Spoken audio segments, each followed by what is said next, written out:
Again we are starting with a small but a very important topic called the classification of anemia.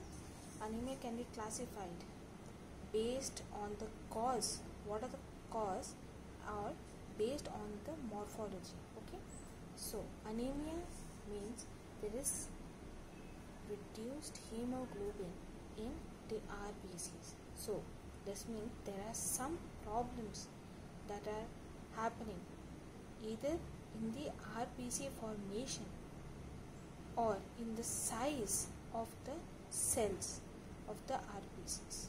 Okay, so we will discuss this in detail, starting with the causes. Okay, so this entire thing I'll try and explain to you in a diagram that I've drawn. Okay, so we are starting with how the mechanism of hemoglobin, how hemoglobin is made. Okay, so which is known as erythropoiesis. Okay, so in the bone marrow we have erythropoiesis happening. In this, what happens? You have a hemopoietic stem cell. Hemopoietic stem cell will form myeloid progenitor. Okay, these myeloid progenitors will, after lot of steps, form a reticulocyte. Okay, reticulocyte. This reticulocyte stays inside the bone marrow for 3 days. And it comes out into the circulation. Here what happens, this reticulocyte stays for a day and then becomes erythrocytes. Okay, these erythrocytes are important. Now we know for a myeloid progenitor cell to become reticulocyte, you need some enzymes or proteins. Here we have the erythropoietin and the thyroid. Okay, thyroid hormone. So these two are important as to how erythropoiesis happens. So moving forward, these erythrocytes or the RBCs are now flowing in the circulation. Okay, and as they are moving into the circulation, you should know after 120 days these RBCs will have to go to the spleen where they are broken down into hemoglobin. So what happens in erythropoiesis, hematopoietic stem cell will form myeloid progenitors. These myeloid progenitors, with the help of erythropoietin and thyroid hormone, will through lot of steps become reticulocytes. These reticulocytes stay in the bone marrow for 3 days, come out into circulation, stay for 1 day and become erythrocytes. These erythrocytes will stay in the body for 120 days. After 120 days, this will go to the spleen where that hemoglobin is going to be broken into hemoglobin. Okay, so here what happens, it enters the spleen, and here the erythrocyte will have to go to the macrophages. Okay, so this is the spleen. So inside the spleen you have some macrophages. Okay, so this is the mechanism, this is a basic mechanism. Now in this we will try to understand what are the defects that are causing, what are the defects in this mechanism that are causing anemia. So number 1 is your here there is defective production. So the production, that is erythropoiesis, is defective. So because of defective production, what will happen? You will have bad cells, and these bad cells will make bad RBCs. So this is seen in number 1. It is seen in bone marrow disorder like aplastic anemia. It is seen in chronic kidney disease. It is seen in vitamin B12 deficiency. It is seen in folate deficiency. It is seen in hypothyroidism. Okay, so it is very important that you remember why kidney and thyroid are important, because kidney will form erythropoietin. Kidneys form erythropoietin. If there is a kidney disease, what will happen? There will be less erythropoietin or no erythropoietin. Hypothyroidism, there can be less thyroid hormones or no thyroid hormones. Because of these two things, what will happen? Erythropoiesis will be defective. Okay, so this is one of the causes. There is defective production of the RBCs. Number 2 is blood loss. Okay, there is an injury that has caused blood loss. So blood loss is a different mechanism. Blood loss can happen because of trauma. There can be heavy menstruation, or there can be GI bleeds. GI bleeds can be because of peptic ulcers. Okay. Then coming to the third and the most important point, that is your increased destruction. Okay. Increased destruction. Now, increased destruction can happen in 2 forms. Number 1 is your intravascular destruction or your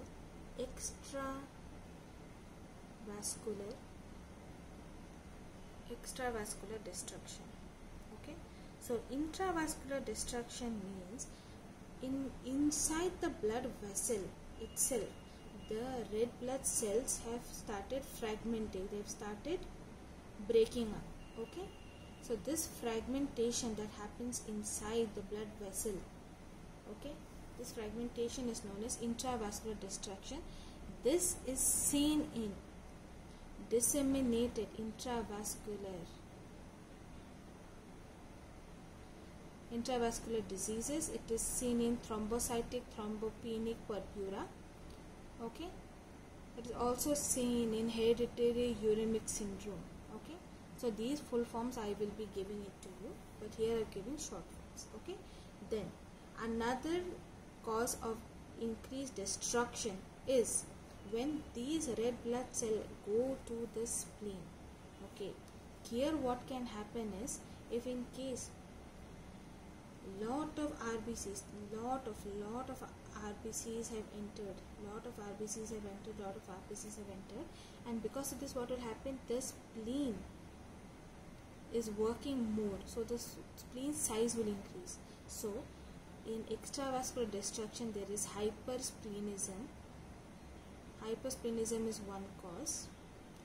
Other is inherited causes. Inherited causes like sickle cell anemia. Acquired cause like alcoholism or malaria. Okay, so these can be the causes of extravascular destruction. Okay, so this classification is based on the mechanism. Okay, defects in the mechanism of the formation. One can be a defective production, other is blood loss, and then there's increased destruction. Okay, so this is based on the cause. So going back to the presentation, I have you can zoom in and check this thing. I've tried to make the similar thing. There you have, number 1 is decreased production, number 2 is your blood loss, and number 3 is your increased destruction.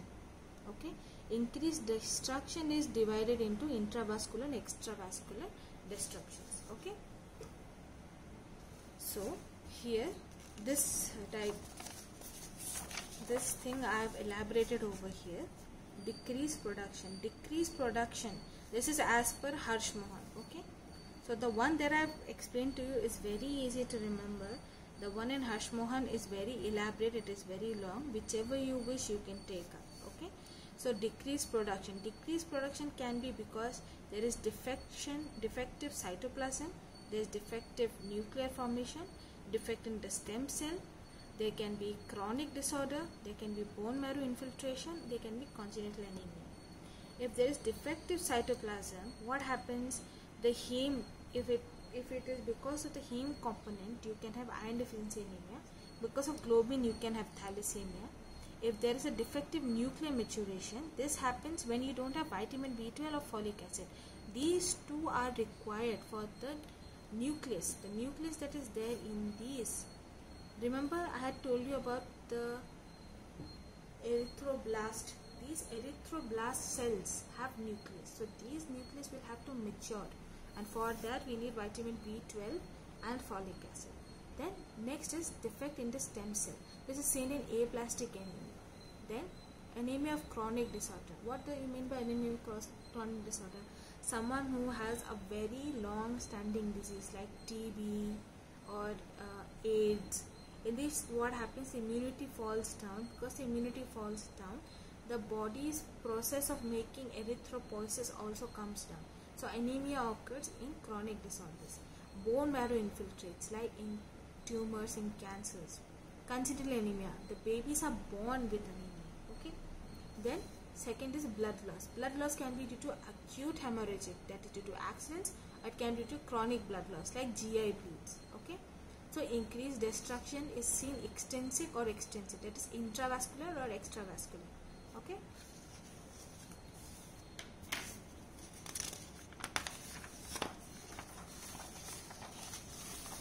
Now I have again tried to explain the same thing again, how it is happening. You have anemia, you have blood loss. Blood loss can be acute, can be chronic. Then hemolysis, that is, what is hemolysis mean? Increased destruction. Increased destruction can be intravascular or extravascular. This hemolysis I have tried to explain. Okay, this is up to you. If you wish to study more, or if you want to know why hemolysis happens, this you can use this thing.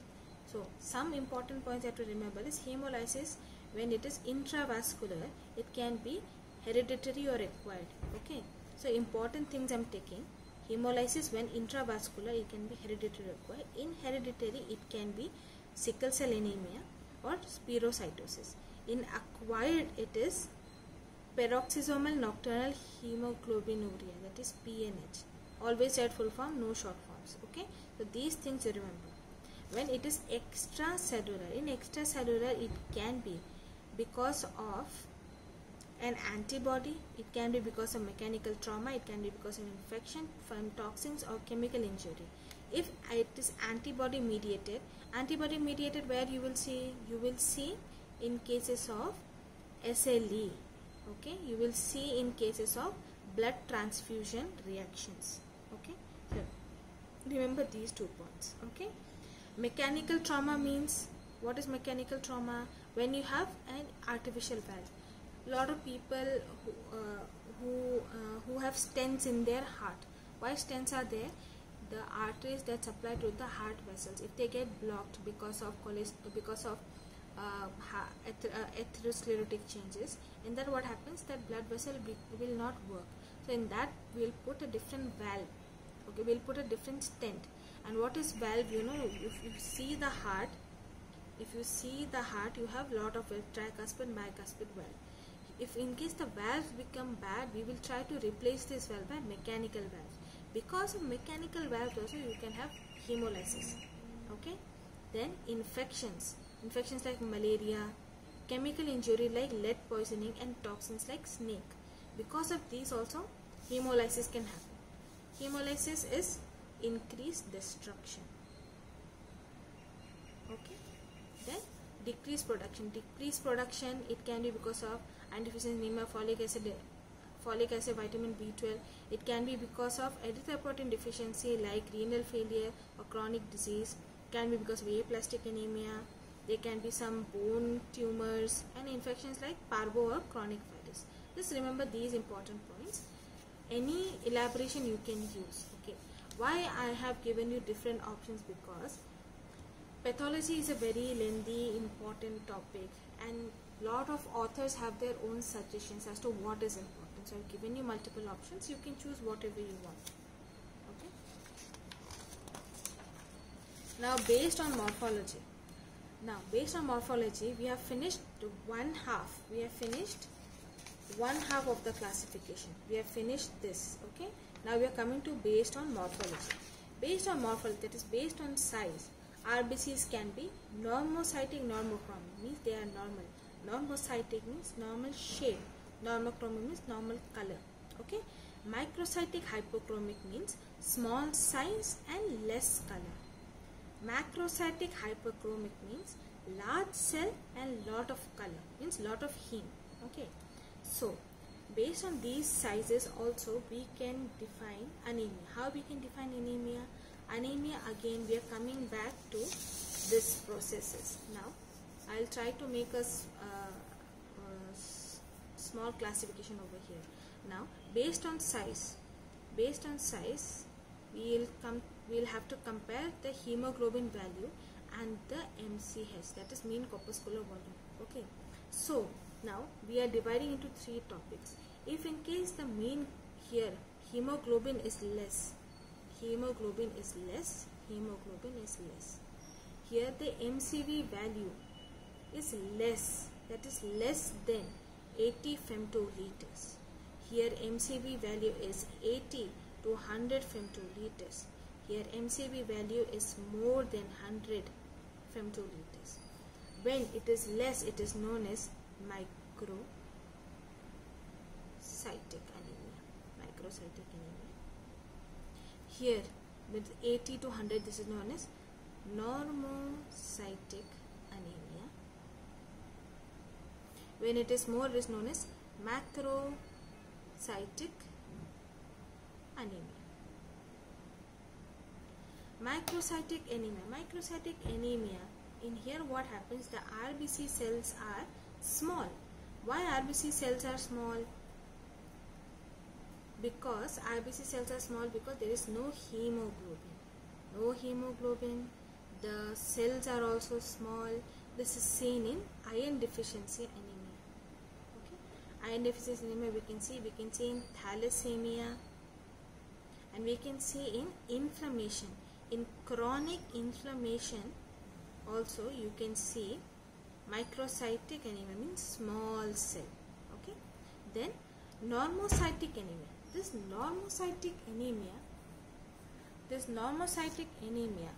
is divided into two. Normocytic anemia is divided into two halves. Why? Here because the hemoglobin is less but the MCV value is okay. Here we check another value known as the reticulocyte count. If the reticulocyte count is high or reticulocyte count is low. Reticulocyte counts are high in what and all factors? It is high in case of blood loss. If there is blood loss, your reticulocyte factor will increase. Okay? In hemolytic anemia, reticulocyte count is decrease in case of bone marrow disorder. If there is any bone marrow disorder like aplastic anemia, you can see normocytic anemia. Normocytic anemia means you have normal cell, okay, but reticulocytes are increased or decreased. Then we go to macrocytic anemia. In macrocytic anemia we have something called as the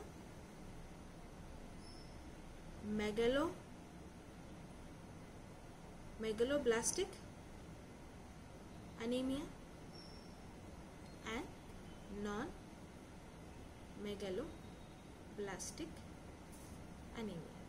Okay. In megaloblastic anemia, what you will see? You will see large cell, but you will also see neutrophils. Okay. Where this is seen? This is seen in vitamin B12 deficiency, folate deficiency, and in drug toxicity. Okay. Non-megaloblastic anemia. In here what you will see? You will only see large cells. No neutrophils are seen. This is seen in alcohol abuse, it is seen in hypothyroidism and in pregnancy. Okay, so again I will like to discuss this in this format. Okay, here you can see different type of cells. See, what is macrocytosis? So this is very important. Macrocytes are hyperchromic. Macrocytes, large cells are hypochromic. Normocytes are normochromic. Microcytes are hypochromic. Okay, so here what happens in anemia, we are checking the MCV value. MCV value will tell us what this means. It tells you the average size of the red blood cell. It is divided into microcytic, normocytic, macrocytic. You have less than 80 femtoliters, 80 to 100 femtoliters, and more than 100 femtoliters. In microcytic anemia, you see iron deficiency anemia, thalassemia. In normocytic, we also check the reticulocyte count. It is low. Where is it low? In bone marrow failure, in aplastic anemia. It is high in sickle cell anemia, in hemolytic anemia. Okay. Then macrocytic. Macrocytic means more than 100 femtoliters. This can be megaloblastic or non-megaloblastic. Megaloblastic is seen in vitamin B12 deficiency, folate deficiency. Non-megaloblastic is alcohol liver disease. Okay. So I have given you a mnemonic chart to remember the anemia due to MCV fluctuations. Okay. For microcytic, we have a mnemonic called SITA. SITA is sideroblastic anemia, iron deficiency anemia, thalassemia, and anemia of chronic disorder. For macrocytis, we have LHMC. Okay, LHMC. Okay, LHMC. Here you have liver disease, hypothyroidism, megaloblastic anemia, and cytotoxic drugs like drug toxicity. Example is methotrexate. Then in normocytic anemia, we have high reticulocyte count and low reticulocyte count. High, for example, high, the mnemonic is shape, and for low it is RAM-C. Okay, RAM-C. Now high, it is seen in sickle cell anemia, in hereditary spherocytosis, autoimmune hemolytic anemia, P for paroxysmal nocturnal hemoglobinuria, E for enzyme deficiency like G6PD deficiency.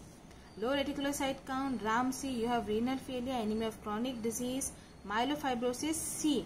Not Chandra, it is just he, Ramchandra. Ramchandra is an actor, so they have just given a mnemonic called RAM-C, but you don't have to use Chandra. RAM-C here is for cancers. Okay, so you can use this mnemonic to remember the MCV cause. Okay, so explain you the two classification. It is up to you what classification you use, but you need to remember all the important points that I have picked because it has to be common. Okay. So thank you so much. We have finished with classification. Okay.